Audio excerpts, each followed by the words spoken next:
Whenever I meet somebody and they're like, "Oh, what do you do?" I have to like brace myself, be like, "Oh," I'll try to phrase it as I do social media, or I like saying I create content. But for the longest time, I didn't love saying like I'm an influencer.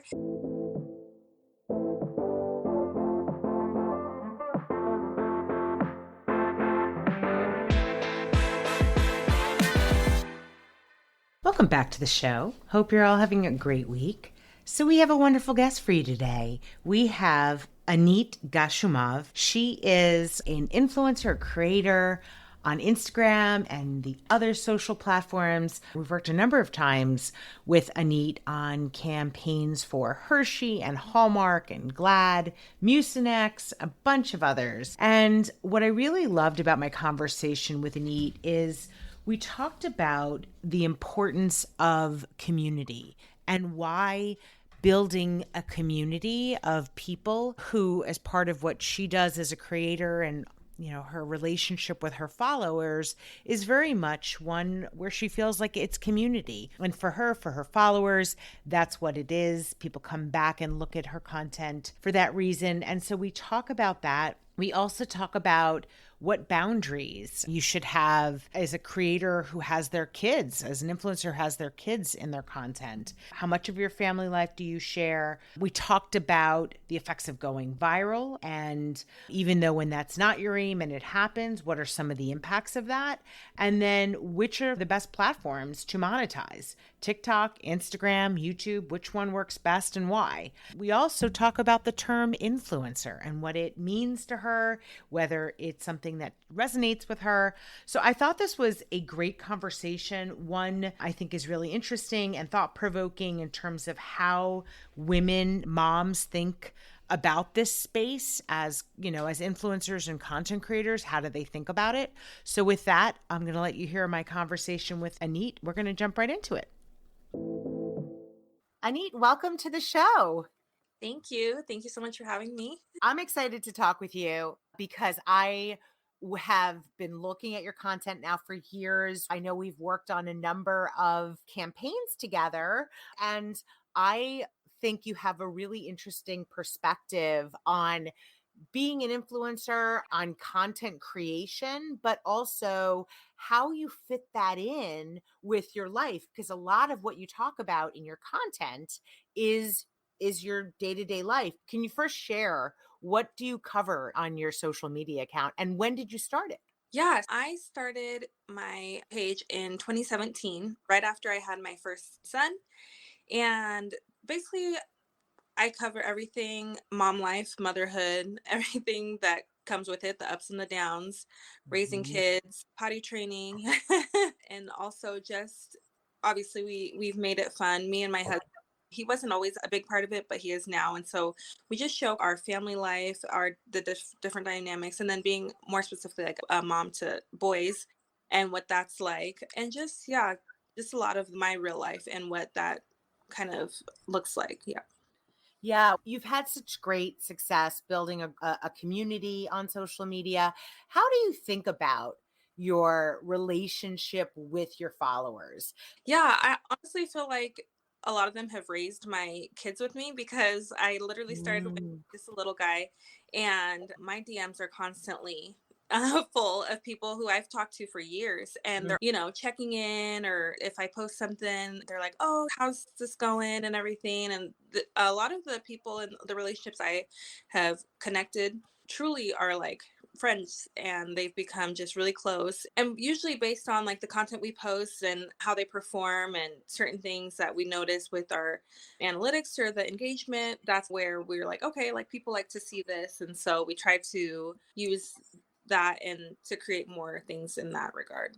But I think we have a really great following for sure. A lot of moms, a lot of people who ask questions when it comes to the children's hair and stuff. Like I do get a ton of questions about that, trying to help. And I'm really quick on responding, trying to help as much as I can. Because I know if I had a question, I reach out to somebody, I would love to get a response. So I try really hard to be good about So that. yeah, so what are those questions? You said you get a lot of questions about your kids' hair. What are some of the key things that you're responding to with your community? And does that also help you decide what you're going to post about in the future? Yes, definitely. And I actually have a hair tutorial we're going to do soon with the kids.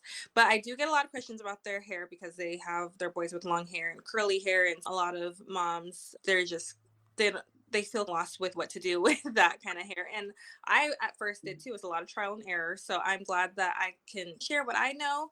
And so Mm-hmm. I do get questions all the time like, oh, how are you able to juggle doing this job and then staying at home? And so I think more day in the life stuff is coming for sure, just to show how we map up our days. Yeah. How do you think about having your kids? Because your kids are still young, right? How do you think about having them in your content, whether they're in or you're not going to put them in?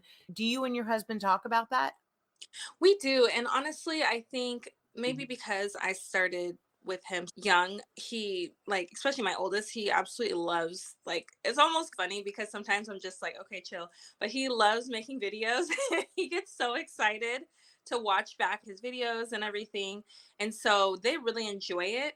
But I do think that there's times where my husband and I have had conversations where I'm just like, just respecting that the boundaries between sharing maybe like too much or what I think is just fun for to share for with our family, things like that, and just asserting that boundary. And Mhm. yeah, that's definitely been a conversation because I think there is a fine line from like maybe doing a little too much with that and Mhm. having privacy too in certain regards. Yeah. And the fact that when talking with other influencers, I know that sometimes it changes too. Like when the kids are smaller, they're excited, as you said, they're excited to see themselves and they want to be in content. But then as they get older, that changes. So it's like probably exciting for them. Ooh, I'm gonna be on mom's channel and all these people are gonna see it.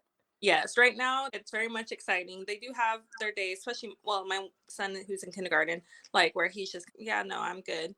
And so now I'm home with my 3-year-old a lot more, and he's always like, Mom, I do video. And so I'm like, okay. So I'll show him, and he loves to watch back his little videos. It's really the cutest thing ever. And he's like really proud of it. But yeah, there are some days that they're just like not super interested. And I'm like, all right, cool, move on. So Well, was because you post a lot of content about motherhood. And I wonder too, what is the response that you get to content in terms of, I know I've talked to other moms who are influencers and they say that everyone's got an opinion about it doesn't matter what you post about. yes, You could think it's like really not controversial. And then suddenly people are like, why are you doing it that way? Do yeah. you get that kind of response sometimes to your content? Yeah, definitely. You can post the most wholesome video and somebody's gonna have something to say, especially if it does pick up and get some numbers or some virality. Mm. You just never know. And for the most part, I do think we have pretty good following that they understand the humor and that they're moms that can relate. So for the most part, I would say that we usually get a pretty good response. But once in a while, yeah, something will go viral and then you realize Yeah. whole debate that you didn't even know was a thing. And yeah. Mhm. It's interesting that you said that about going viral because I just recently talked with someone who said that when she usually posts content, she has her community, her followers that she knows, okay, if they're seeing this, it's going to be okay. Yeah. But the second that something that she posts goes viral, she knows she's going almost beyond her community of her people, Yeah. and then everyone's got an opinion. And then it's free range. Yeah, it's the Wild West when it goes viral because I mean it's not a targeted audience anymore. It really can hit anywhere. And so the content you're not making it for, they're gonna have a differing opinion. And yeah, that happens quite often. And then you're just I'm gonna moderate comments or whatever. Right. Okay. So I was going to ask you, how do you approach that? Do you moderate the comments? Will you delete a comment? What is your approach to that? Yeah, if they're really from left field and just really inappropriate, then I will delete and block pretty much immediately. I just don't have time for that, honestly. If it's a differing of opinion and it's a different perspective, then Hmm. that's engagement at the end of the day. Yeah. And I might have people like think different or then other people have conversations in the comment section and that's fine. But if it's anything that's attacking like my children or like, my marriage, things like that, that's just like completely unrelated Mhm. content, then yeah, I usually delete that pretty quickly and just block the user and keep it Right. pushing. and keep moving forward. So, of the platforms that you post on, how do you think about those different platforms? How do you think about, let's say, TikTok versus Instagram? First of all, which platforms do you like routinely post to? And then do you think about them differently? Yes, I feel like Instagram we take more seriously as far as it's like our bread and butter. And that's where we first grew. And it's a little bit more curated. And then our TikTok is just, we'll experiment, we'll do different things that maybe won't do as well on Instagram. We'll just try different trends that we see over there and just a lot more. We don't know as far as like how the views will do, but I'm less like, I don't care as much with how it grows. Hmm. A lot more like free and I just post what I think is fun over there a Yeah. little. Then with Instagram, it's become much more business and Hmm. we do get a lot of work on there. So that's a little bit more curated. So it sounds like Instagram is your main account where you grew first and where you really curate your content because it sounds like you're doing a lot of business from that account. And then the other platform is TikTok. Are you on YouTube as well, or not as much on YouTube? Yeah, so we're not so much on YouTube, but that actually is something that we just recently discussed about getting started. And actually, the boys are at an age where we're able to do a lot more than we did when they were pretty small. And my husband is, like I said, he's doing this with me now. And so he has some great ideas of things that he wants to do. So we are going to be taking that YouTube leap here soon and just showing more, like I said, day in the life, more vlogging style a little bit, just and then including like me and my husband's health journey, like different things that we're going to start. It's one of those things we really just have to start and post them. Yeah. But yeah, we're working on setting all that up.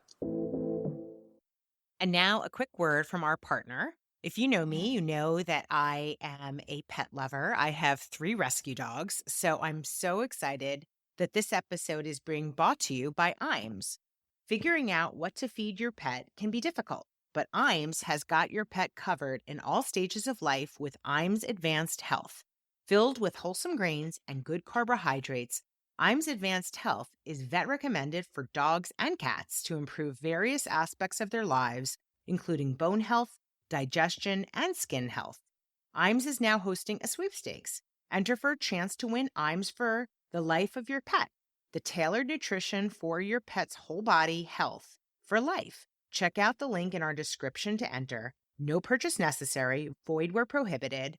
Sweepstakes period is 10/2 to 12/4/2023, 50 U.S. states and D.C. only, 18 years old plus. Visit iams.com/discover for the official rules. Now, back to the show. When you think about this as a business, and that's one of the things that I love about what creators like you are doing, in that you decided, okay, I'm going to share my motherhood journey with people are reacting to it. They want to follow you. And you've grown your audience. And now you have this opportunity, right, to monetize that. How do you think about monetizing this account that you have as a creator? Yeah, honestly, I think it's such a blessing, first and foremost, just because when I started, I literally just took pictures of me and Zeke with matching clothes because I thought it was fun. And I didn't see a lot of boy moms like have so much like matching outfits and stuff. It was always more toward like girl moms and stuff. That was my main focus. I was like, I'm going to document him growing up. I know that it happens fast. And so for me, it was definitely like more, I'm going to do this for fun and something I enjoy. And Mhm. then the following grew from there. And then it started with getting free stuff, which I was like, great, this is awesome. Like, oh my goodness. And then when I realized obviously the potential and I started taking it more seriously, I was just like, wow, this is definitely a blessing. But it wasn't just dumb luck. I definitely was very much intentional when I did start getting following and people asking questions and wanting to see more matching outfits or whatever it was. I took that seriously and was like, oh, okay, these people tune in and they care enough to engage. So I tried to, yeah, give them what they were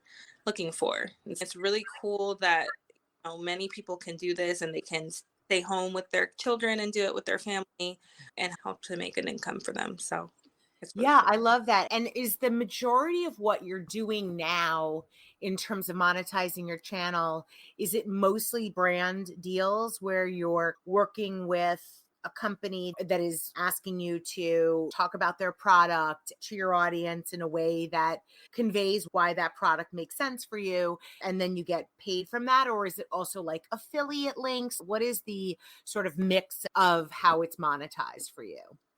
Yeah, so right now, definitely the bulk of our revenue, I would probably say like 99% is Yep. brand deals. That's why I do want to get more on YouTube, because we used to monetize Instagram views, but they took that away. And then the TikTok doesn't pay as great. Yeah, I would definitely say that brand deals, working with brands that we love and we know and that we use daily, has been definitely our bread and butter with that. And it's been very sustainable, and which is really cool, because it's a business definitely where it can be up and down. But yeah, that would be the main source for sure.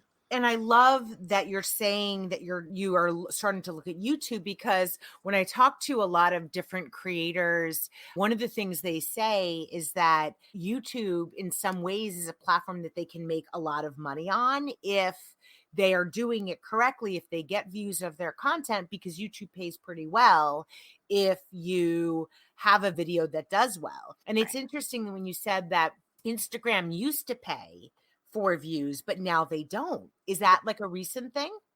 Yeah, it was, I want to say within this last year, they took away the creator program. And I'm not exactly sure why or what happened with that. Mhm. We did sign up for it when it initially launched, and we did get a couple of payments. And with our viral videos, it was nice extra income for sure. But for whatever reason, I'm not exactly sure why. But yeah, it's not a thing anymore.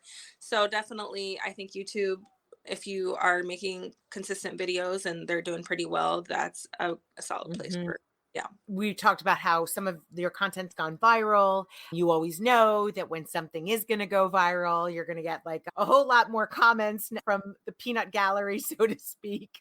How do you think about something going viral? When you are creating something, do you think to yourself, oh, I'm going to increase my chances of this going viral if I do X, Y, and Z? Do you have a way that you think about like how to make something, one of your videos or one of your posts, to get as much reach as possible? Yeah, so I think one of the main things that I look to is TikTok, because a lot of things from TikTok will end up on Instagram, but Mhm. like later. So if Mhm. I see something that I can recreate and put my own spin on it, or make it relatable to my niche, and I know that it's going to probably hit Instagram here in a couple weeks, then it's about the first. And then also taking a creative spin to it, because a lot of times, and that is social media in general, but you'll see one video done over and over again. But I always try to look at it and be like, okay, how can I make that a little bit different, using different certain sounds that might be everyone's using it in the similar way, but change it a little bit. And I'm usually pretty good at knowing, okay, this has potential. You don't always know, because the algorithm honestly can, there's things I've posted, I'm just posting this, and then it just takes off and I'm like, oh, I wasn't expecting that. But for a lot of times I can tell, okay, this one will do pretty well. Or, and then again, on the other side, there's sometimes where you're like, okay, this is gonna be great. And then it's like crickets. And you're like, Yeah. I hate that, but it happens, and it's one of those things where you go on to the next. And going viral is, it's cool, but it's not always my wish. I'm Yeah. not always wanting to go viral, just because, again, it comes with a negative backlash sometimes. But it is fun once in a while just to have a video with 7 million views. Right now, I'm like, that's a lot of people to see. Yes, of course. How often do you post on social? So we try to do 3 to 4 times a week. And Okay. that's the most consistent we can be with everything else in our daily lives. But Yeah. yeah. So in thinking about what it's like to be a creator, to be an influencer, first let me ask you, I know that there have been so many like comments and documentaries and books about like influencers who like go wrong, and they tend to get so much press when Yeah. somebody does something irresponsible as an influencer. And so I am always curious to talk to people who work in this day to day, who are really doing the work. Is this idea of being an influencer something that you are like, you embrace it, or do you feel like people have a negative reaction to it when you say, this is what I do for a living? Yeah, it's so funny you asked that question because I'm still like to this day whenever I meet somebody and they're like, "Oh, what do you do?" I have to like brace myself, be like, "Oh," I'll try to phrase it as I do social media, or I like saying I create content. But for the longest time I didn't love saying like I'm an influencer, and I consider myself, an influencer slash content creator, but I think it does come with somewhat of a negative stigma. People think Mhm. that oh, you get to post some videos online and make a bunch of money, and it's obviously not as straightforward as that. But then yeah, there have been some influencers who've made other people in the business look bad because being dishonest or whatever reason, and Mhm. just like scandals. And I think for the most part though, based on my page and content I create, it's pretty wholesome and safe. But there are times I don't necessarily meet someone and then like they go find me on social media. I'm just I just do social media, and or I'll say social media marketing, or and then Mhm. they don't usually ask me too much questions. But if I do use the term influencer, I notice they're like, "Oh, what's your page?" or like, "How does that work?" Or so Yeah. I'm trying to embrace it though, because I do think that as much as it can come with a little bit of stigma, it's one of those things where I think people are like, oh, anyone can do that. But if it was the case, then everyone would do it, right? That's Um, right. but That's I think it. and that's not coming from a bragging place. It's just more of it does take some skill and some and work. Absolutely. I think this is the thing that people don't understand about the space. Apparently, now kids, like you ask kids what they want to be when they grow up, like some huge number of kids want to be influencers more so than being like anything else. And people are like, oh, that's because they think it's easy. But when we talk to influencers, we know how much work goes into doing it to do it well, because it's not even just, first of all, you have to have an interesting perspective that people want to hear. If you don't, it doesn't matter how much work you put into it, it's not going to necessarily pop, right? You're not going to build a huge following. But not only do you have to have that interesting story, but you have to be consistent. And Yeah. that's where the work is required. And it takes up, you said you guys, you post 3 to 4 times a week, but I'm guessing that each piece of content takes you a long time to put together, and you then have to respond to people. Like, you can't just put it out there and then shut your phone off and not respond to people. Like, it's a lot of work. Yes. Yes. And I do think that, yeah, unless you are in it, you don't really realize that there's certain videos after editing everything, it's 15 seconds. So you're like, that can take you that much time. But in reality, if you're shooting, I shoot like 4 different angles. So I record it a couple different times, editing, making sure you have your lighting, your tripod, whatever. And I'm not saying it's like the hardest job. I wouldn't say that, but it does take time, and it takes an eye to be like, okay, this looks good, or this, yeah, it's definitely an interesting. Right. And it's work. It's not, oh, I only work a couple hours a week and I get a full-time income from it. Right. It's work. Right. It's a lot of work. When Yes. you think about too, because you've built a good following and people are following your journey, do you think that female influencers or creators are treated differently than male creators and influencers? I'm just curious about whether that's something you've encountered. Yeah, definitely.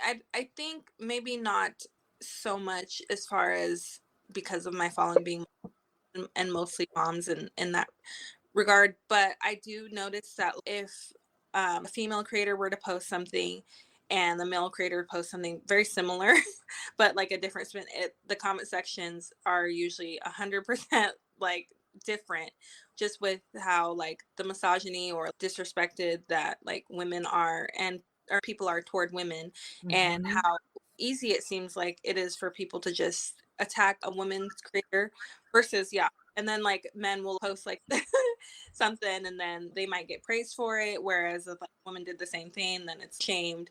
I see it all the time. I think Mhm. not so much directed toward me in that way, Mhm. but I do see it all the time. It's one of those things that I think that every woman creator probably has to face at some point. Yeah. And that's, it is definitely something we hear from female creators, that they will be posting about a recipe that they created, let's say, and people feel that it's appropriate for them to comment about how they look or things that Right. have absolutely nothing to do with the content. And I just was curious if that's is something that you've seen as well. And it sounds like it is. Do you think that there's also anything else that women or creators of color are there things that you think that people need to be aware of that creators are experiencing because of their sex, because of their color, because of any of the things that maybe make them have differences from other people? Yeah, I would definitely say that for me, I've had to get thick skin, which I don't think is necessarily fair to say that you have to like have thick skin to be in this business, but you are creating content and putting it on the internet. And in some ways, people feel like that means that they're entitled to say and view you in whatever way in life that they want.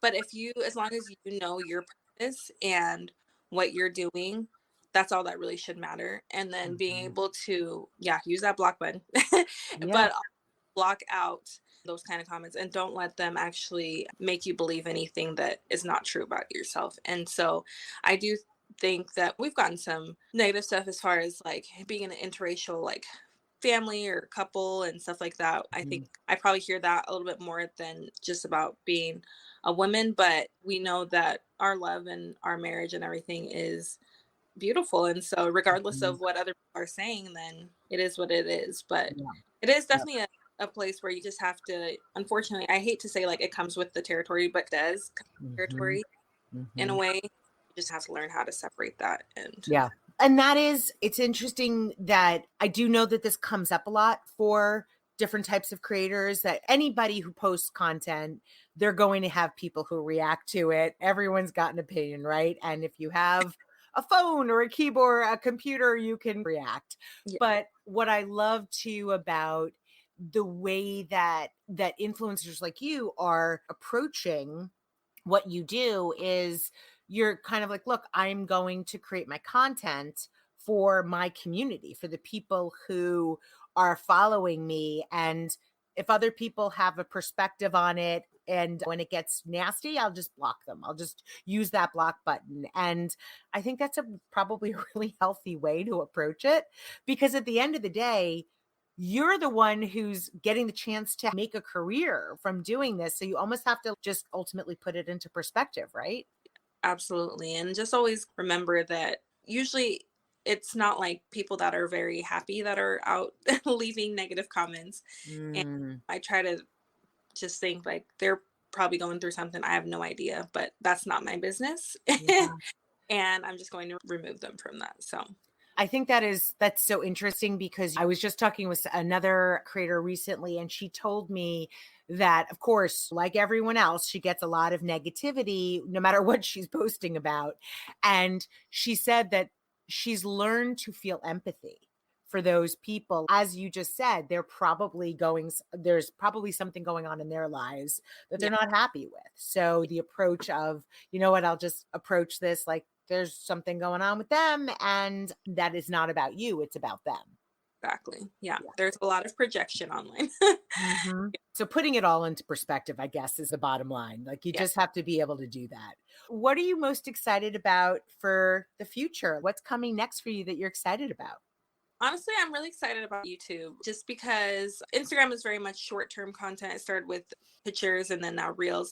But with YouTube, I feel like we'll be able to show more of our personalities and who we really are. I feel like there's a lot of messaging and stuff that are important to me that I don't really get to share as much on Mhm. Instagram or TikTok that I'll be able to do. And just bringing people along and seeing how that grows and that goes. So, I think that is the next step that we're really looking forward to and just continuing on, hopefully, for a long time because it's been working really well for us. So, As thankfully. congratulations on all of the success. It's so wonderful to see people doing this as a career, and being able to make this work for their families and have that opportunity. I love seeing that. So congratulations. If Thank people want to follow you, what is the best way for them to do that? So, mummy_Anite on Instagram and then just mummy Anite on TikTok. And then stay tuned for the YouTube because we are still deciding on that. But I will be sharing that on those platforms too. Awesome. So good to talk to you. Thank you so much for spending time with me today, Neat. Thank you so much. You too. Thank you for listening. If you're an influencer or a brand that wants to work with us, please feel free to email us at info@shespeaks.com. Until next time.